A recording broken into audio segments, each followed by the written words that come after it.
दुर्गम भागातील वास्तव पुन्हा समोर. गर्भवतीला 2 किलोमीटर बांबूच्या झोडीतून नेण्याची वेळ. प्रशासन झोपेत. आदिवासींची फरफट सुरूच.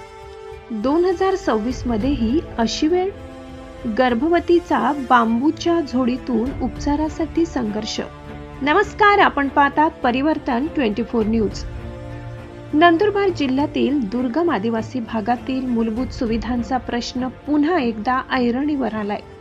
तळोदा तालुक्यातील टाकली गावातील एका गर्भवती महिलेला उपचारासाठी रुग्णालयात नेण्यासाठी कुटुंबीय आणि ग्रामस्थांना तब्बल 2 किलोमीटर बांबूच्या झोडीतून खांद्यावर वाहून न्यावे लागल्याची धक्कादायक घटना समोर आली आहे.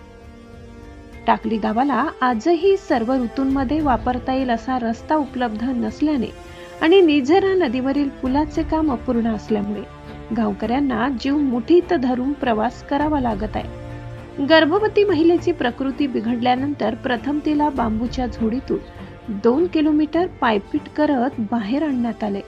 त्यानंतर तिला मालवाहू वाहनातून पुढे नेण्यात आले आणि अखेरीस रुग्णवाहिकेच्या मदतीने रुग्णालयात दाखल करण्यात आले.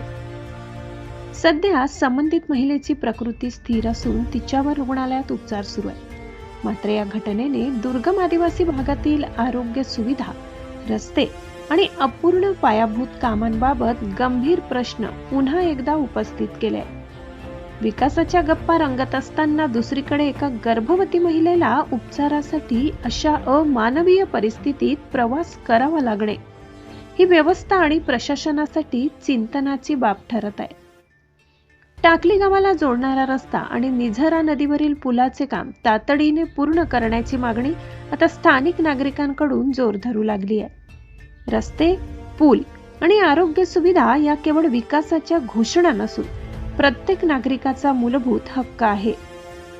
गर्भवती महिलेला उपचारासाठी बांबूच्या झोडीतून प्रवास करावा लागणे ही केवळ एक घटना नसून व्यवस्थेतील गंभीर त्रुटींचे जिवंत चित्र आहे. अशा घटना पुन्हा घडू नये त्यासाठी दुर्गम आदिवासी भागातील अपूर्ण पायाभूत सुविधा तातडीने पूर्ण करणे ही काळाची गरज आहे. परिवर्तन न्यूज जनतेच्या प्रश्नांना सातत्याने आवाज देत राहील.